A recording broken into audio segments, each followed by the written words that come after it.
Hey guys, Jester here. Today I'm going to be going over the Forgotten Temple of Tharizdun. But before I do, I want to clear up one thing that I said in the Giant series video. I had mentioned in the studying of the Hill Giant Chieftain that in room 17A and 18 of the second level, that there was a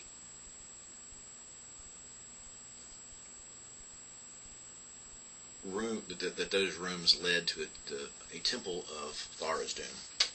So, and then I said that that Gary had left that there in writing the module, and you know, it's not incorrect that Gary left that there, but if you are wanting Gary canon as opposed to just Greyhawk canon, then what I said was incorrect, because according to Gary Gygax, who wrote the module, and this is from Earth Journal magazine, thus spake Gary Gygax, ye secrets of Earth revealed. It's a question and answer thing, basically.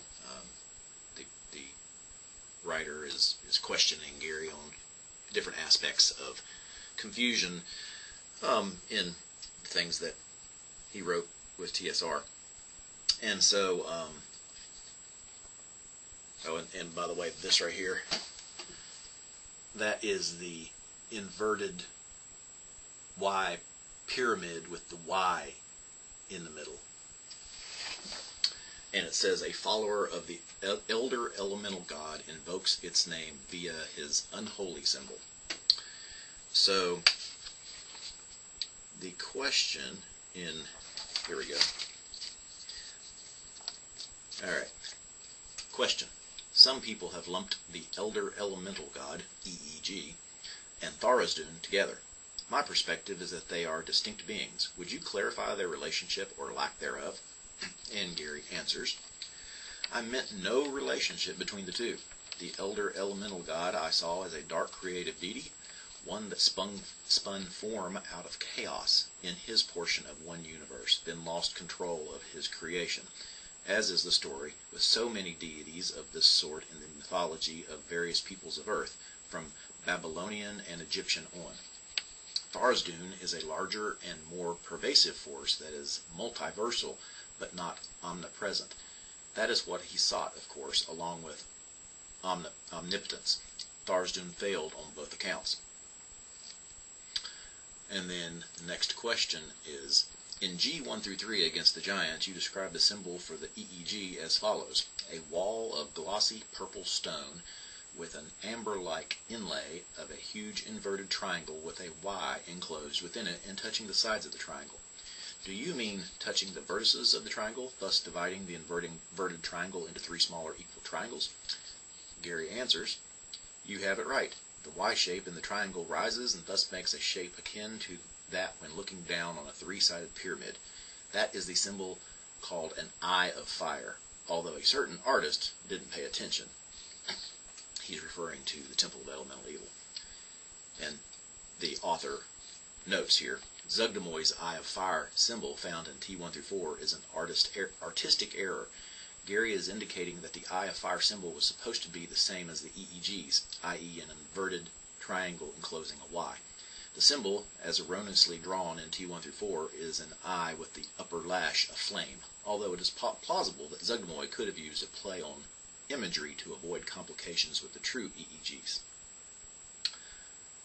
Another bit regarding the Eye of Fire is that it appears as a rune for Dragon Evil Watcher in the 1979 World of Greyhawk folio.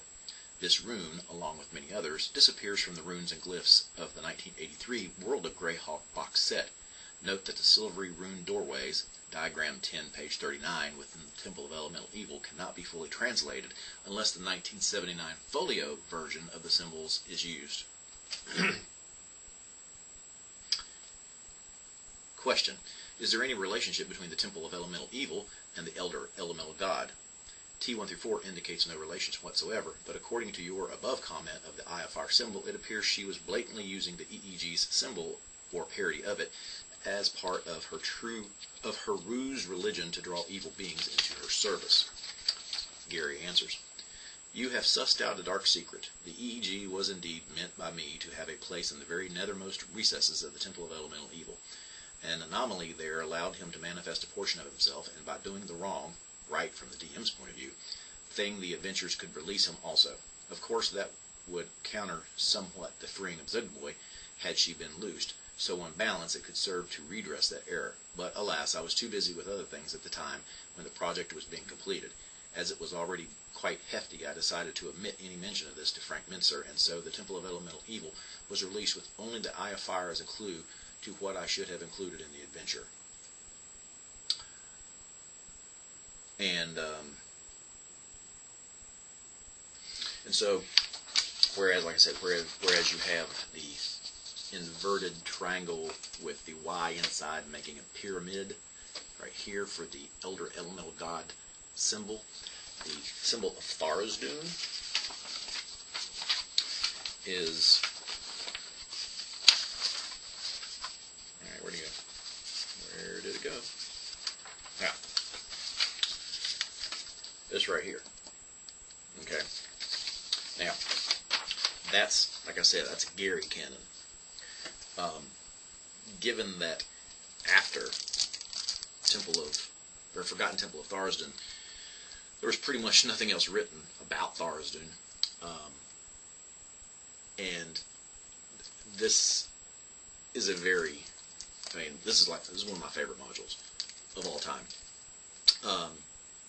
People were, I guess, hungry for more about him, and so in the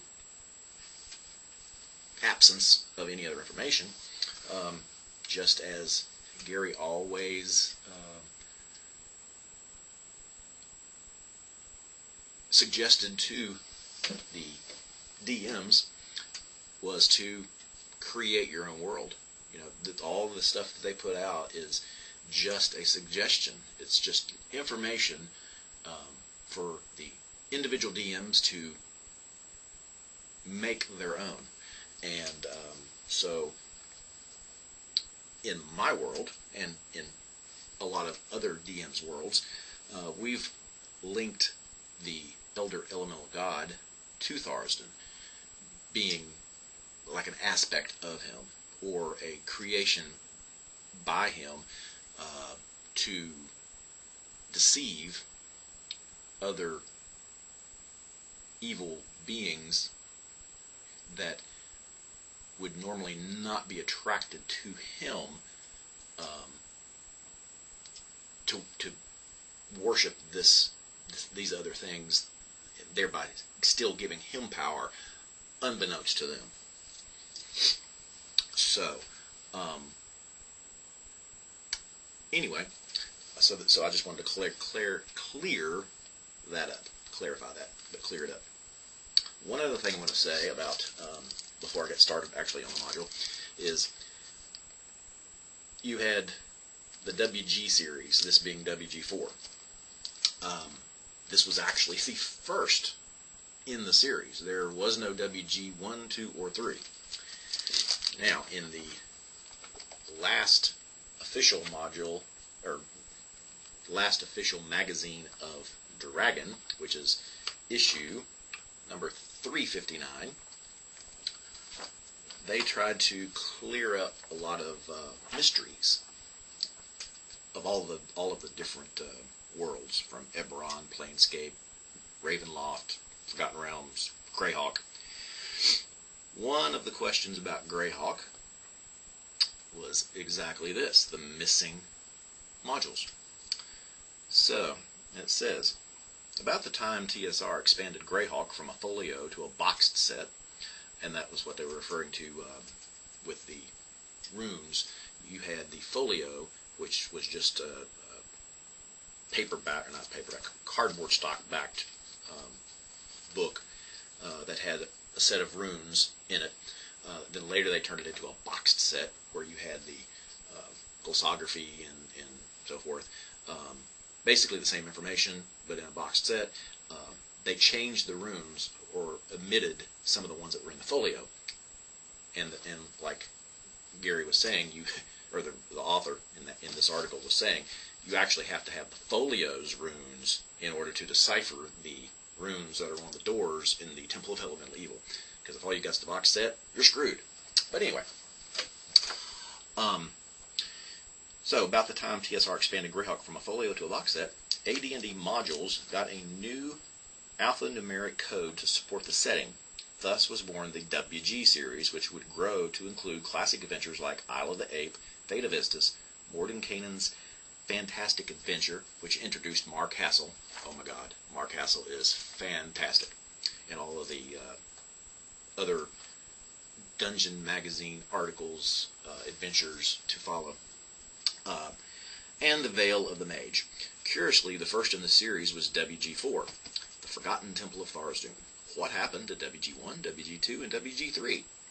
According to the Arcanum, the premier D&D collector's website, WG1, WG2 were set aside for Village of Hamlet and Temple of Elemental Evil. WG3 was to be the Lost Caverns of Socanth, published as S4. Gary Gygax himself isn't quite so sure. Gary states, while the named modules were indeed set on Earth, and a WG would have been appropriate, I do not recall ever asking for such a designator, he said. Certainly, the village of Hamlet was dubbed T1 by me. Also, according to the Arcanum, WG7 was originally set aside for Shadowlands, but soon became the joke Castle Greyhawk that lampooned the dungeon responsible for the D&D hobby and enraged Greyhawk fans.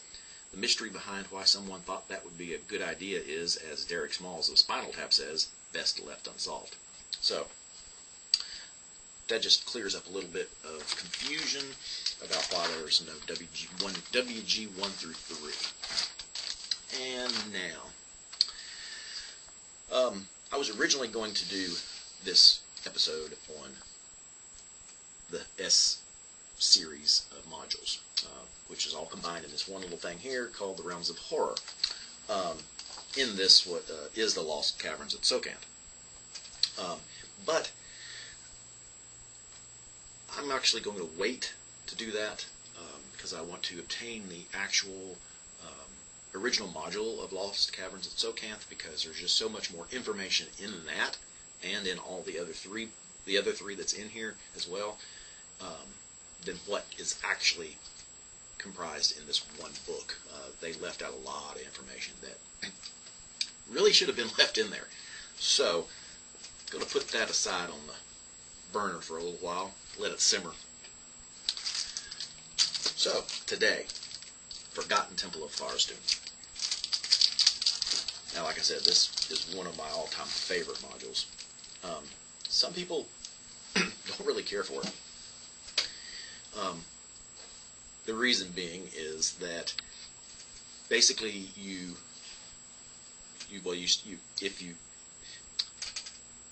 Lost Caverns of Socanth was supposed to be the lead-in to Forgotten Temple of Tharizdun. They're both set just a few miles apart from each other in the Yaddle Mountains, and at the end of Socanth, you can rest in this little gnome village, and that's basically where you start off in Forgotten Temple of Tharizdun, if you're linking the two modules together.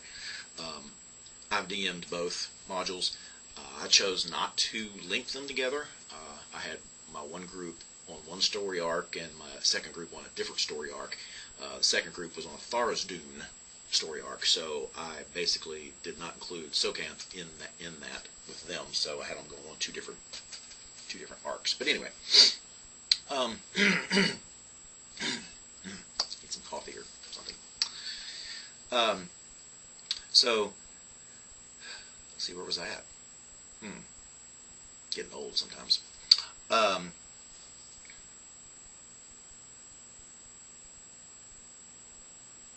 So anyway, Forgotten Temple of Tharizdun.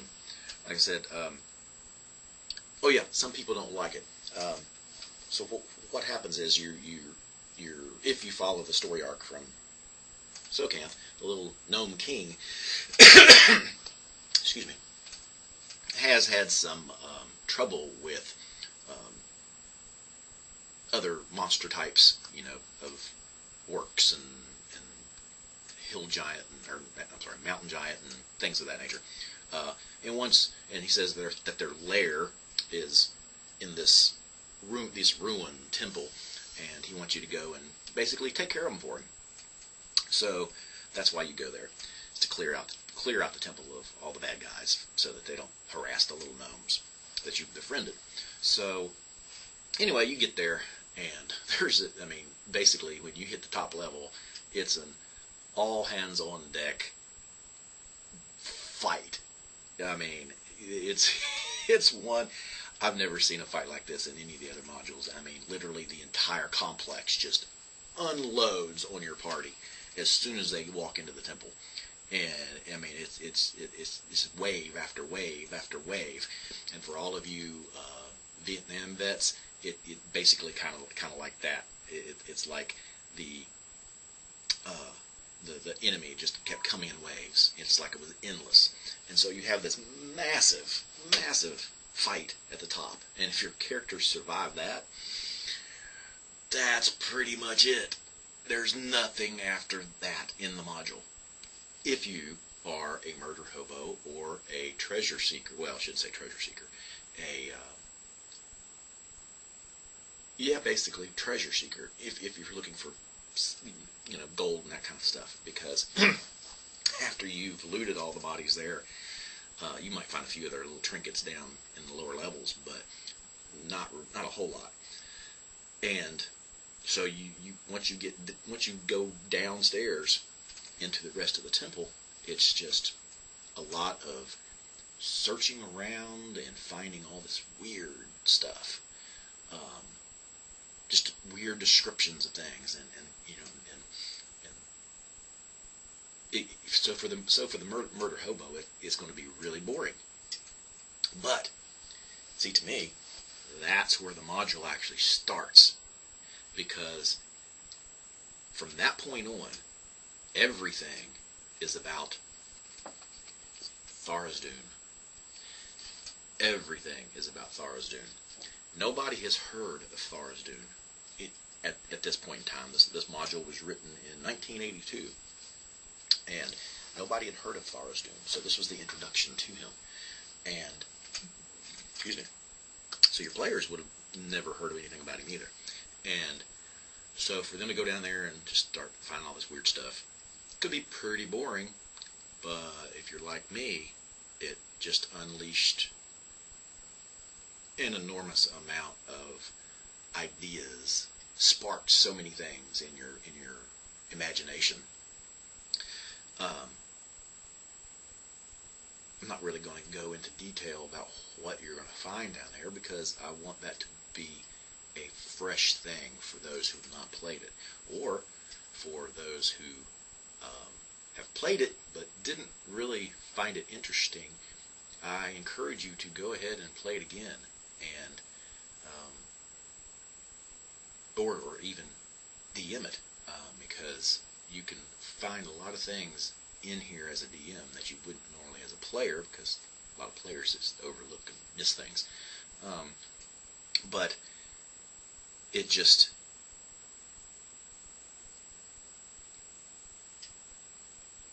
there is a lot of things you can get from the rest of this module that most players overlooked back in the day. A lot of other things that people didn't like about the module was the cover. It's like it seems like it's almost like where in previous covers you had things that were going on, and when the person viewing the cover of said module would see it, it would immediately invoke something in their mind about, oh, okay, I know what this is. Whereas this, it's like, what the heck is that? And it didn't really spark a lot of, well, that's kind of odd looking. That's intriguing. Let me get it and see what it is. Apparently that didn't occur to a whole lot of people, because I've gotten a lot of comments on my different D&D groups where they didn't like the cover, didn't know what it was, so therefore they didn't get it. So it's like, and that's a shame, because, like I said, this is one of the greatest modules of all time, in my humble opinion. But basically, this is the main thing that you're going to see. Well, I shouldn't say main thing, but this is one of the main things that you're going to find inside the module. What you have here is a bunch of writhing, or massive writhing tentacles and snakes and worm-like things going on, and you've got this faceless creature with a robe that has long sleeves covering the hands and a fluted collar, and so this is just one of the enormous amount of weird things that you're going to find in this temple. Now, like I said, after this module, until you got into 2nd, 3rd, 4th edition, there wasn't hardly anything about Tharizdun. And even now, there still isn't a whole lot about it. There's been a few modules written in Dungeon Magazine, and I think 4th edition covered some things about Tharizdun. I think he was like their main focus god in that thing, if I'm not mistaken. I never played 4th edition, so I wouldn't know for sure. But anyway, Tharizdun has always been kind of a mystery god, because there's not a whole lot of stuff actually written by TSR / Wizards of the Coast about him. And so, again, being a creative DM, you kind of had to make it up. And so, most of us, or a lot of us, I should say most of us, but a lot of us, linked Tharizdun with the Elder Elemental God, because after you get out of the Giant Drow Queen series and Slavers, so basically the Slavers Giant Drow Queen series, there's not a whole lot about the Elder Elemental God either. And so, in our worlds,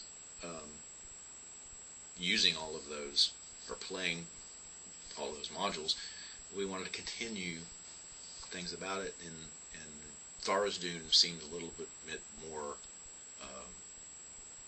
mysterious and worthy of elaborating on than the Elder Elemental God. And so, they're very similar in the way that they are described. You got the Elder Elemental God's upside down triangle, and you've got the inverted ziggurat symbols all over the place with Tharizdun.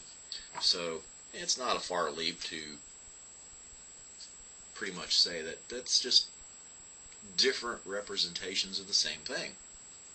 I mean, that you've got mauves and purples with the Elder Elemental God, you got mauves and purples with Tharizdun. It's an easy joining. It really is. So even though that Gary had them completely separate entities, two separate divine beings, the rest of the D&D community pretty much linked them together. So like I said in the beginning, if you are strictly Gary canon, then you will have them separate. If you don't care so much about Gary canon, even though it's like me personally, I love all the stuff that Gary Gygax put out.